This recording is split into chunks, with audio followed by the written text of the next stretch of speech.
everybody. Jeremy Allison. Hi, thanks very much for coming to my talk.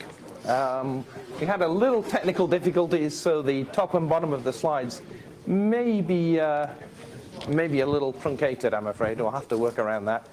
So, my name is Jeremy Allison. I'm the co-creator of the Samba free software project.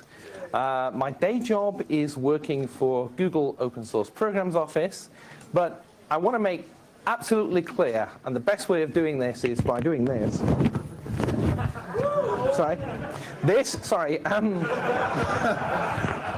This is not a Google talk. I'm going to be saying things here that Google don't agree with. This is the view of myself and quite possibly the Samba project. So I'm going to be talking about GPLv3. This is not a Google talk. So if I see any press or anything later saying Google engineer says, A, I shall be really cross and probably shouted at by my boss, and B, I'll just deny ever having said it as a Google engineer. I'll you know, using the latest theory of fake news, I'll just say, no, I never said that, and who are you going to believe? You know, me or your own lying eyes. So. Yeah, this is a Samba-related talk, not Google-related. Bradley asked me to give a talk on how moving to GPLv3 has affected Samba. I already gave a talk a few years ago on why we did it. I'm going to talk about what the consequences are and what I think how the moving to GPLv3 has affected us. It started off as a nice, fluffy, how to use GPLv3 to get companies to work with you kind of GPL in commerce talk. As you may have seen from the abstract, it kind of got darker than that as I started to write it. For some reason, I got angrier and angrier, and as you'll see, more of the anger came out in the talk, possibly, than I intended. So, just going back, you know, Copyleft has always been commercial. The early funding of the Free Software Foundation was Richard selling those big Sun and other tapes and shipping them out. Interestingly enough, the early days of Samba, one of the first requests we ever had was from the Australian defense establishment, who insisted on having an invoice sent by Tridge for Samba to them so that they could use it. So he carefully made up an invoice for $0 and sent that in. And apparently their accountants were perfectly happy with that, so long as they had a piece of paper saying that they had the right to use the software and they had an invoice and that they had paid it. And it was, I don't know whether they sent him a check back for $0. But, and the other thing was when I first moved to SGI, who were doing a Samba-based product, one of the first things that SGI did at that time was to essentially realize that Red Hat was making a lot of money and started charging for Samba support contracts. Because as my VP said at the time, nobody values what they're getting for free. So the idea that Copyleft is, you know, non-commercial, obviously Red Hat put that idea to bed a long time ago. And in fact, you know, I get paid to write GPLv3 software. So GPLv2. Everybody loves GPLv2, right? Is anyone here old enough to remember working with corporate lawyers who basically accused you of being a communist trying to destroy the software industry because you were using good old GPLv2? Yeah, thank you. The license that now people say, oh man, that thing's great. I understand that it fits like an old shoe. I'm just so happy about GPLv2 walking shoes. It's at the time that corporate lawyers were absolutely and utterly terrified of it. And in fact, the Linux kernel has seemed to have adopted that. Well, GPLv2 is great. We don't need anything else. Why would you ever change? Why are you causing trouble? Samba was one of the earliest adopters of GPLv3. Well, as you can't see there, the software world is much more complicated now than it was in 1991 when GPLv2 was published. And in fact, let me take you back to the years of 2007, which was when GPLv3 was first getting created. So there were 3 issues, I don't know whether people remember this, at the time, that were emerging that made at least myself, and obviously the Free Software Foundation, think that GPLv2 was becoming, was not built to address. It addressed some of these things, but not fully, not in a way that the FSF felt protected the investments in GPL software that were being made. So the first one is the Microsoft Novell agreement. Anyone remember that? I quit my job at Novell over that. And ended up at Google. What a shame. So I suppose that wasn't so bad. So that, and I'll go into that more in the next slide, essentially that was an attempt to add additional conditions to violate GPL Section 7, to add additional conditions that would contradict the license. I first remember when I first saw that agreement, I was actually, I think it was just after FOSDEM, and I was in England visiting my family, and one of the Novell lawyers emailed me this and said, yeah, maybe you should take a look at this. See, let me know what you think. And I emailed back saying, why is this not a Section 7 violation of the GPL? And the response I got was, thank you for your input, please delete the previous email. So they went ahead with it. The second threat, more serious, is of course software patents. And the fear at the time was that essentially writing free software would just collapse. There would be lawsuits on individual developers, projects would be unable to create things. And there were rumblings at the time. There was a file system, Tux3, I think it was, Tux2 or Tux3, that NetApp started claiming was violating the Waffle patents. You know, that was publicly abandoned, possibly more due to the temperament of the developer than anything else. But there were lots of threats coming that patents were going to end the world as we know it. And of course, the final one was DRM. And the one that bugged me the most, actually, was DRM. And I grew up in a world where I was able to get access to the source code of many of the devices that I ran. And if I didn't like them, I could put other software on there. And the idea of a world where things were completely locked down, you know, it essentially ruined the utility of everything I'd learned. Because what use is having the source code if you can't do anything with it? Yeah, you can learn from it, but if you can't install it or anything, it really is not much use. And things have only gotten worse since then, and I'll go into that in a little while. So let's talk about the Novell agreement. It was very interesting. It was a patent indemnification pact. And it was structured as a covenant not to sue. And essentially what it allowed Microsoft to do was to charge per seat royalties on any SUSE Linux that was being shipped. And this was seen as, it was the end of the world. It was going to turn GPL software into proprietary software.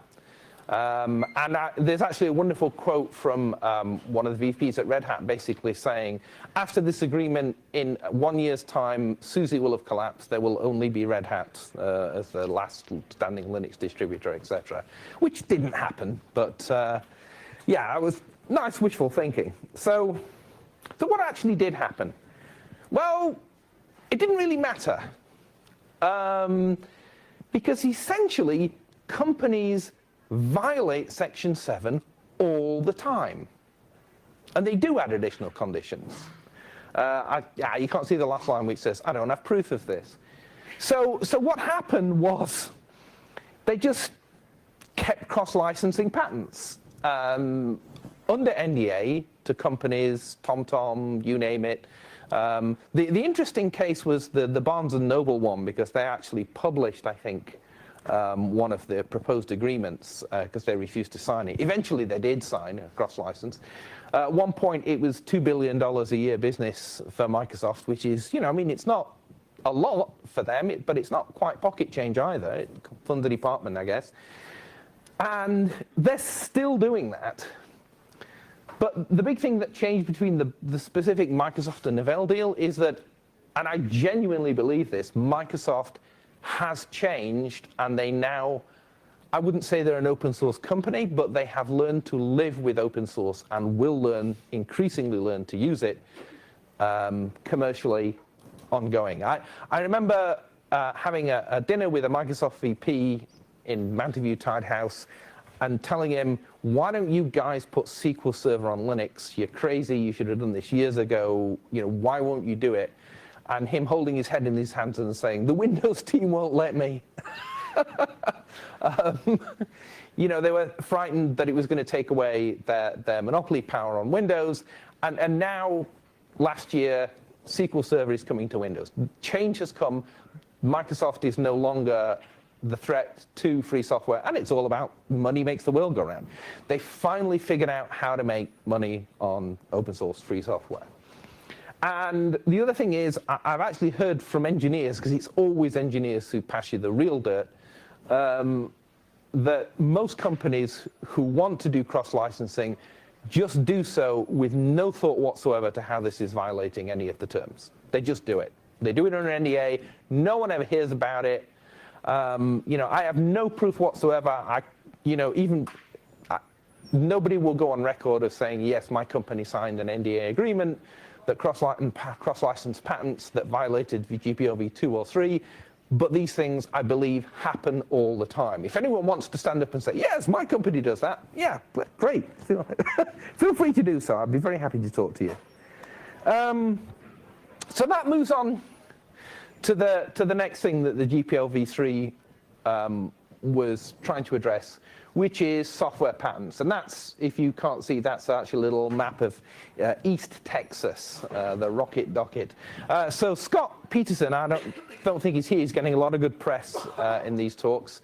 So my fear was that I was going to get personally sued over violating people's patents because I was writing software, and I thought if people wanted to stop Samba, maybe they're going to sue me, and maybe I'm going to lose my house and whatever. And I remember on a wonderful phone call with Scott Peterson, because he and I were both working at HP at the time, he said, "You don't have to worry, you idiot. You don't have any money." He said, "You're poor. HP has to worry. We've got the money." So that actually turned out to be absolutely true.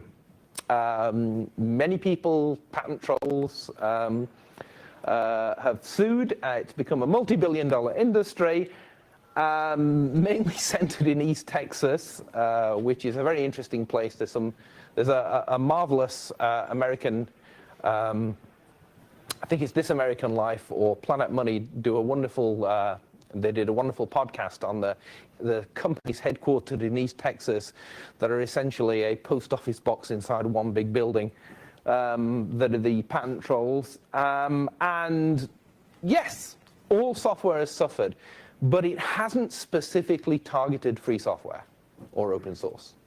I mean, all software sucks, all software violates patents. Nobody ever looks at patents. They are completely purposeless.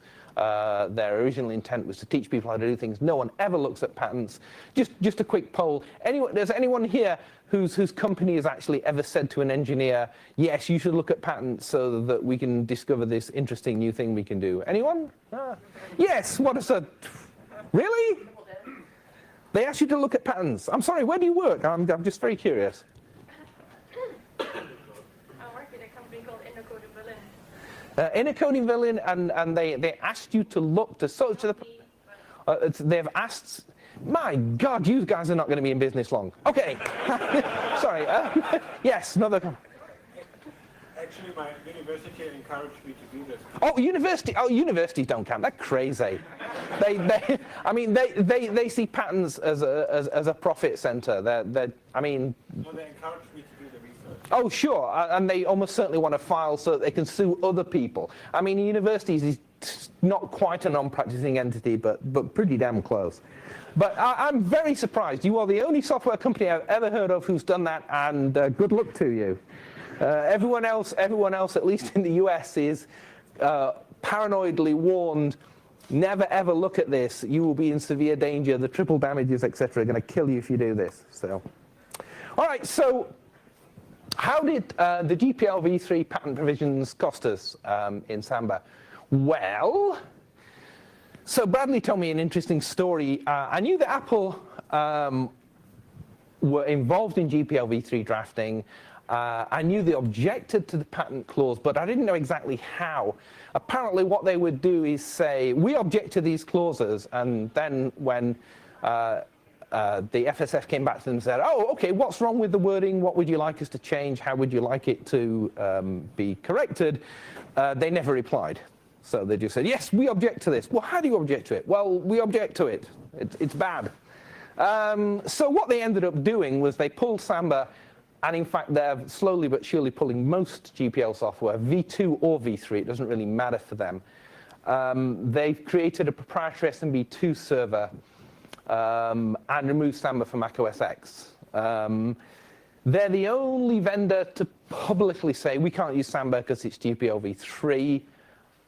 In practice, we probably lost some other vendors. I'll go into that a little bit more later on. I can't remember whether it's the next slide or not, because Fedora doesn't have the open office that allows me to see the next slide in advance, so it's as much a mystery to me as you. I can't remember what I wrote, but I do go into it further.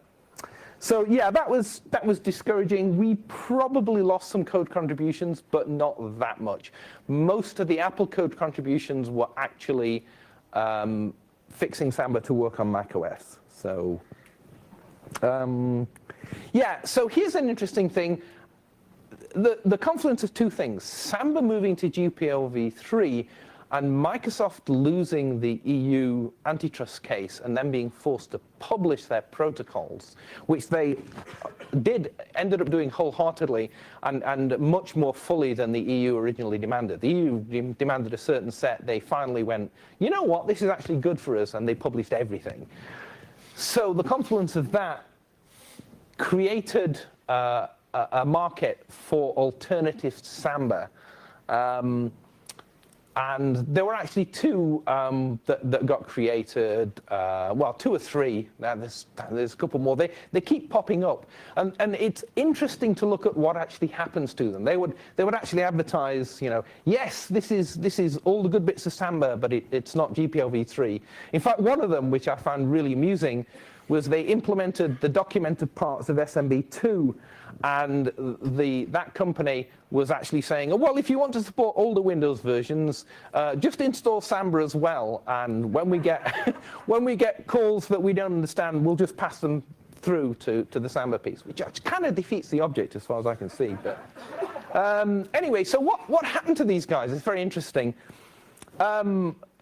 One of them got quite popular and was giving me headaches at the time. I was like, oh my God, are we about to be obsolete?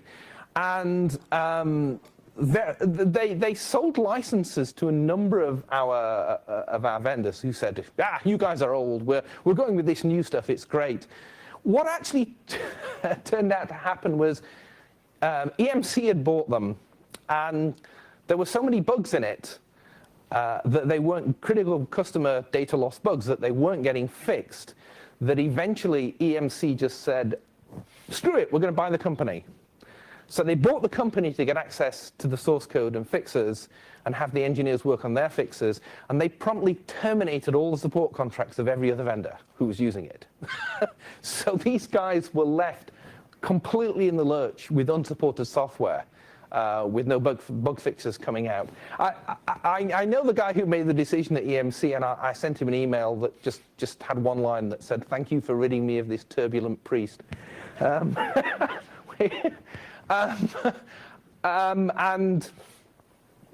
yeah, many of the other vendors who were using that have since readopted Samba and have been participating quite actively, simply because I think they've been shown what can happen if their supplier gets bought out by a hostile vendor.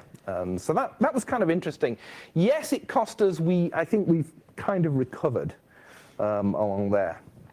So let's go on to the thing that really disturbed me more than anything else. So if you're familiar with the work of a wonderful TV writer in the US called Joss Whedon, he writes these great TV series. He did Firefly, Buffy the Vampire Slayer, etc. And he came up with this concept of the big bad. The big bad is, you fight these lesser enemies. Your characters fight these lesser enemies like the Microsoft Novell Agreement or, software patents or whatever along the way. But the end of the season, you have the big bad, which is the main enemy that you have to defeat in order for the TV series to continue. And I think for GPLv3 and us, the big bad is DRM, digital rights management, or digital restrictions management, as the FSF likes to call it. If you haven't read any of Vernor Vinge's science fiction books, I really suggest you pick them up. There are a couple that are really relevant. This is a quote from A Deepness in the Sky, and this should actually make your blood run cold, especially with recent governments in the US. A technological tyranny is one where government-approved code must be running on every node in the network with no way to remove it. That's just one executive order away, really. And the other book he wrote that's wonderful that addresses this is a book called Rainbow's End, which again is set in a world where DRM is mandatory. He actually explicitly talks about running the GNU herd as an illegal act that one of the characters does at some point. You get your choice of classic Windows, Mac, or Linux, so hey, it's not all bad, but of course it's running on the kernel that contains the code by the Department of Homeland Security, which is the only people who can actually access the hardware. And the reason that it's very disturbing to me is, as people like to say, the computer industry and drug traffickers are the only industries that call their customers users. Well, DRM actually downgrades the user to a renter, which in my mind is even worse. You're even lower. And the trend really seems to be, as far as I can see, it is towards, as the legacy systems of on-premises servers are going away, is you end up with DRM-infested user devices that you can't change in any way, using web APIs to talk to computers that you don't own, clouds essentially, via hostile terms of service. And by hostile terms of service, I mean terms of service that say anything you put into that cloud is ours and you can't take it back out again. Obviously, terms of service where you can actually get your own data back are better. And these terms of services may arbitrarily change. So, I mean, that's the world that we as engineers appear to be building for society. And I don't think this is a terribly good idea. So, few of the, you're missing the real shouty bit at the bottom. So I mean, everybody has their own DRM horror story, but I mean, it's appropriate that printer manufacturers are one of them. HP, Lexmark having self-destructing ink cartridges that will lie about how much ink they've got so you can't refill them. Tractors and the famous quote from Bob Young of Red Hat: "Would you buy a car with the hood welded shut?" About the superiority of Red Hat and open source software. Well, yes, you are buying cars with the hood welded shut, because if the third-party repair shops don't get access to the software to fix them or to diagnose them, then yes, you do have to take it back to the dealer, who can decide to change it and revoke your license. You're not buying the tractor, you're getting, John Deere claims you receive an implied license for the life of the vehicle. Obviously, DRM in media. Wonderful quote from my colleague, Ian Hickson about the reason for DRM in media is essentially not to stop the user copying stuff, because stuff appears on copied sites all the time. It's to put control over the makers of devices that play. And the most shameful thing, of course, is the W3C standardizing DRM in web protocols. That is an act of vandalism, I think, that will cause untold damage going forward. So, oh, thank you. Yay! Yes, that's shame on them. That is just outrageous and yeah, terrible. So, how does GPLv3 help? Well, not much, really. A little. So, here's the interesting thing. I know of several products, I'm not going to name them, that the requirement of using code in those products that was GPLv3 caused the companies to default from DRM closed to be able to open them up to vendor modification. Now, I'm pretty sure if they were able to choose alternatives to that GPLv3 software under a different license or GPLv2 or whatever, those devices would be locked down, fully DRM'd, unable to be modified by the user. So you end up with a developer mode switch simply because that GPLv3 software exists and is needed on the device. So, you know, as a free software advocate and from a free software perspective, GPLv2 isn't good enough. It doesn't prevent the lockdown of a user device.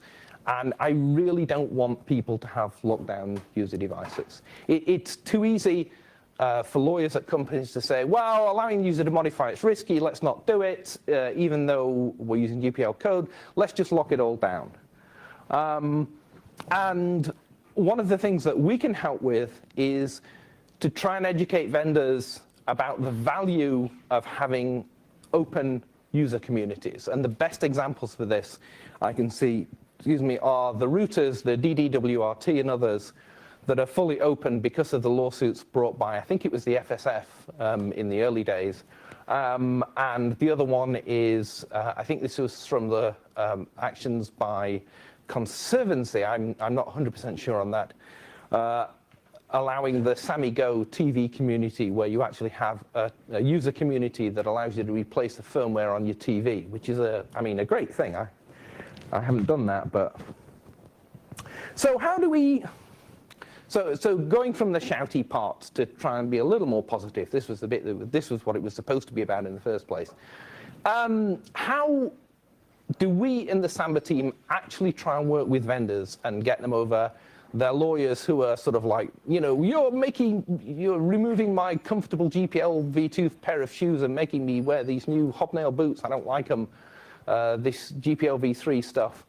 So what we do is, obviously we have to find out about them, they have to reach out to us, we have to communicate, but when they do that, we try and reach out. One of the first things I will do is offer to have a conference call or bring conservancy lawyers to talk with their lawyers about helping them to achieve the goals that they want by using the software. So, you know, we'll offer them legal help to interpret GPLv3. I will usually offer them technical help to help them architect their products, because a lot of these vendors, you know, at least for Samba, an SMB server, SMB2, even Active Directory, it's a commodity. It's very easy to get. You either buy it from Microsoft, you get it from us, buy it from other vendors. It's a very, very mature market. There's no reason to, there's no value in having a better SMB server than anyone else. Everyone has a good enough SMB server. You can use Samba, you can use one of the proprietary ones. We're all good enough. So the value is, how do we help them architect their products? If they really want to keep something secret, if that's what their commercial value is that they want to have, how can they achieve that while still using Samba? Because of course I would prefer that they would use Samba, because having them in my community makes my community better than having them use fully proprietary software all the way down. So I have actually helped, and we have actually made changes inside Samba. I know this is kind of heresy in a free software conference. We've actually changed things to make it easier for proprietary vendors to keep code proprietary. If it helps make Samba better and helps us structure our code better, I don't think it's a terrible thing to actually do that and help both of us. And the other thing is, the day of the amateur programmer turning up and doing something like Samba is kind of, we do get some amateur help, but it's much less than we used to when we first started. Although we do try and grow our programmer community that way, the practical fact is a lot of the programmer community now who work on Samba, they are paid to do so. And they are working for vendors who are using Samba in ever more complicated products.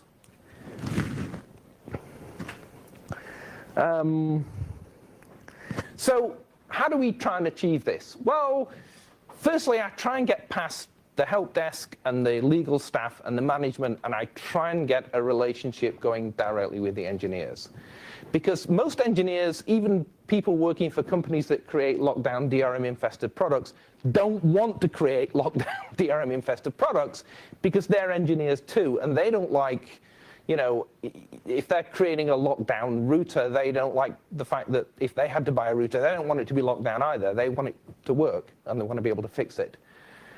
So try and get to the engineers, try and work with the engineers, try and get to them early. The worst thing that can happen is someone to come to you, and we have had this happen, basically say, oh, I have this product with Samba in it, isn't it great? I want to work with you now. And you look at what they've done, and they've basically linked proprietary things directly in. You're like, ah, great. It's hard to get them to redesign at that point. What we'll do in that case is we'll not normally invoke GPL violations on them. We'll work with them. We'll say, look, right now you have what you have, but this is how you really need to change this code to be GPL compliant, and we'll help them do that.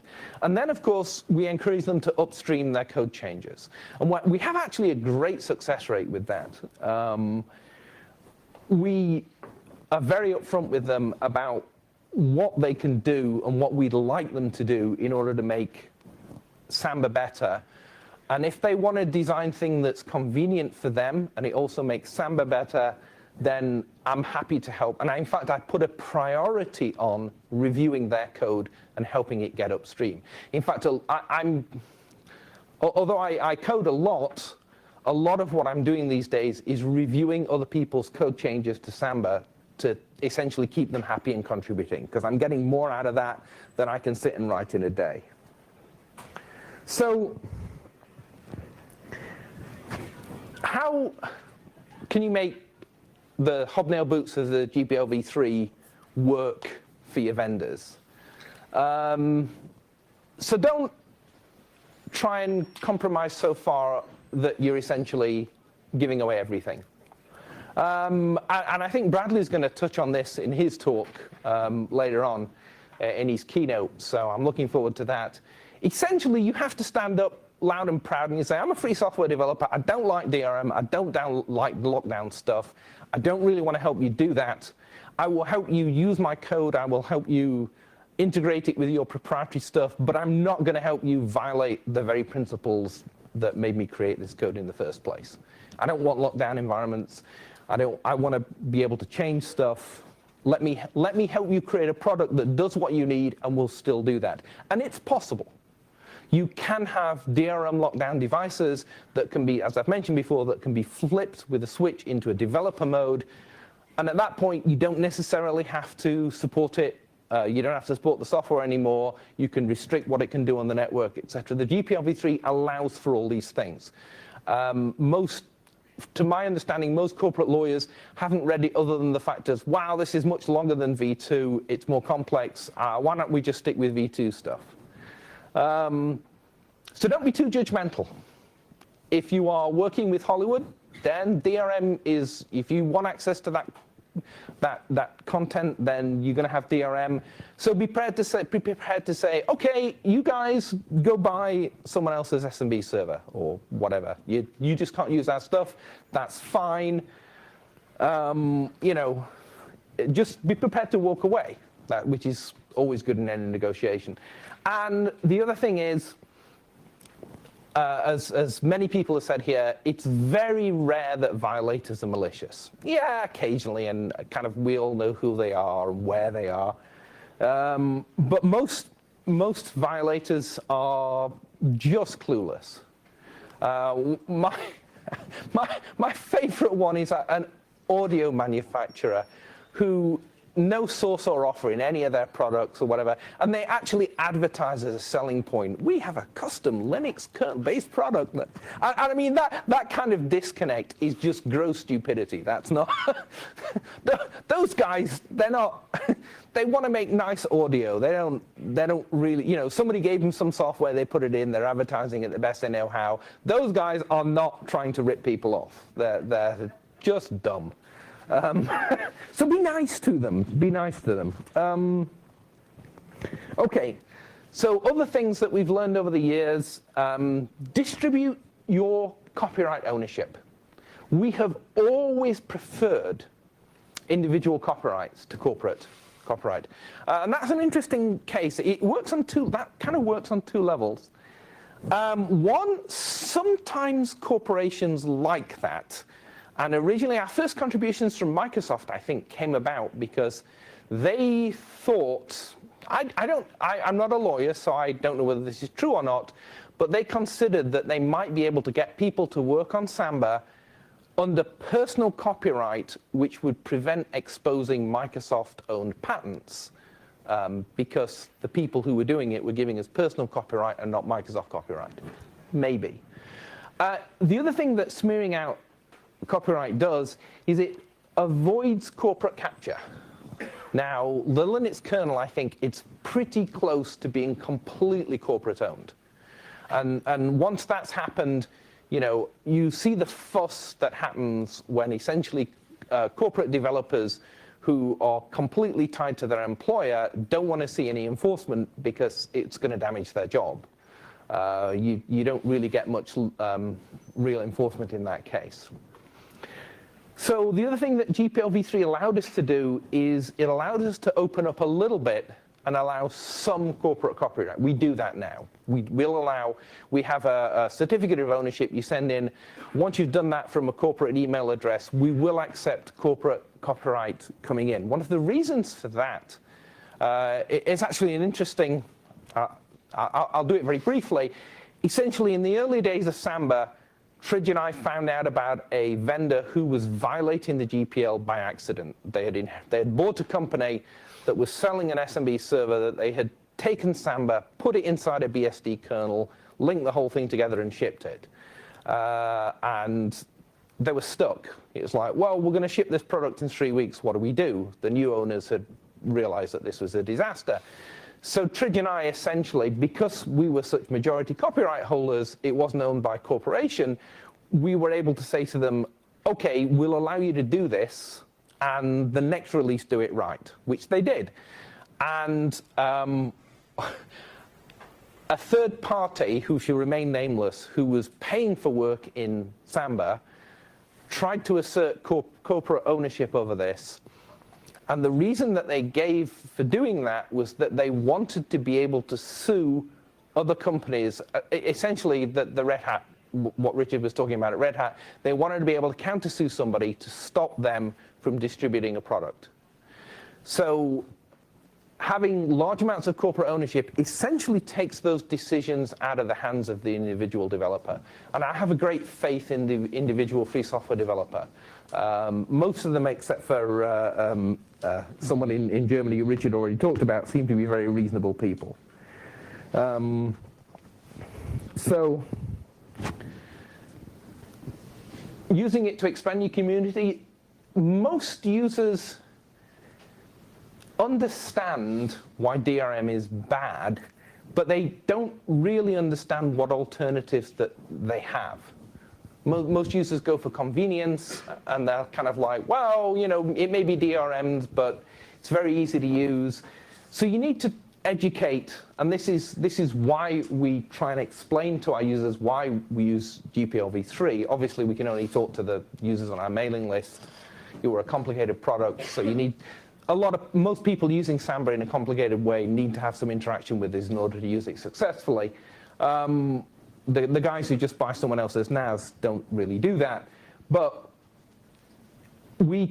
if someone does buy a NAS and they say, hey, I want to be able to modify this software, you know, for some reason it's not working for them, they want to change it, at least at that point, we're able to explain to them, yes, it's because we chose this license that we were able to give you the freedom to modify this stuff.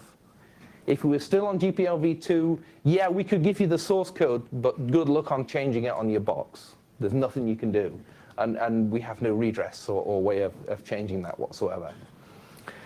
You know, obviously, try not to be too judgmental. There's open source developers who basically, especially in the Linux kernel, who seem to have come to the conclusion that the GPL was a bad idea and don't really want to support it anymore. Greg Crow-Hartman, who when asked when would you actually enforce, couldn't come up with a very good answer to that. And the other thing I like to point out is that a GPLv3 developer is just a GPLv2 developer who came across a lockdown device. Just like a conservative is a liberal who got mugged.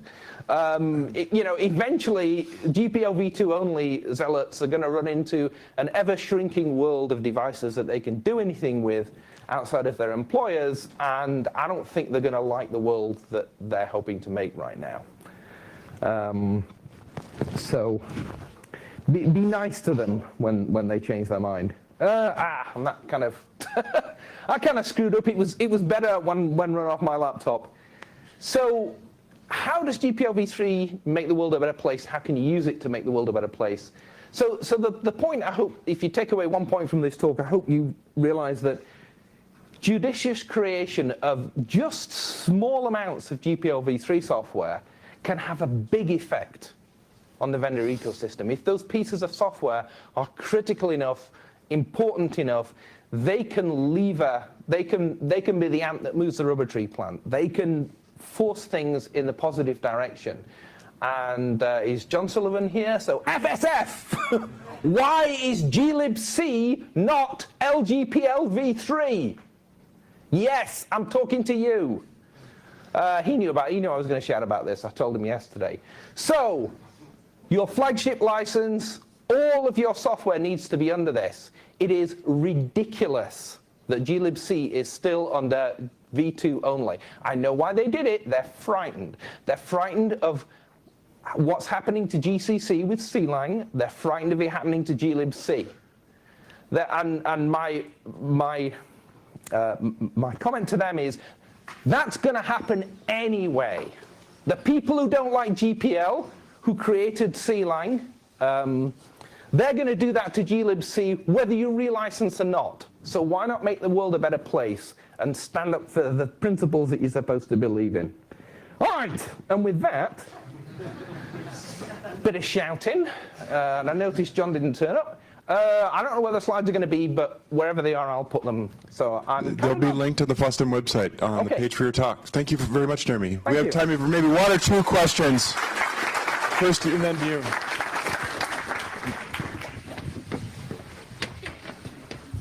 Hi, thank you for your talk.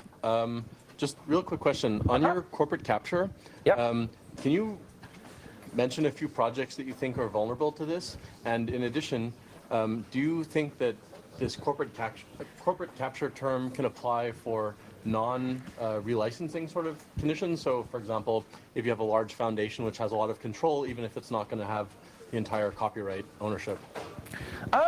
So, I mean, well, corporate capture can happen in many ways, but what I really mean by corporate capture is the decisions on the project being taken out of the hands of the developers. So I don't necessarily mean all the copyright owned by corporations, or the technical decisions can still be left to the developers, but if essentially the direction of the project and how it runs and what it does is not under the control of the people who wrote it. That's essentially the thing I'm trying to argue against. So which projects, and also is Linux one of them or not? Oh, Linux is definitely one of them. I mean, that's... I'm not sure I could name other projects straight off the bat. Samba's not one of them. We actually have a very diverse community of people who hate each other mostly. They can't agree on anything.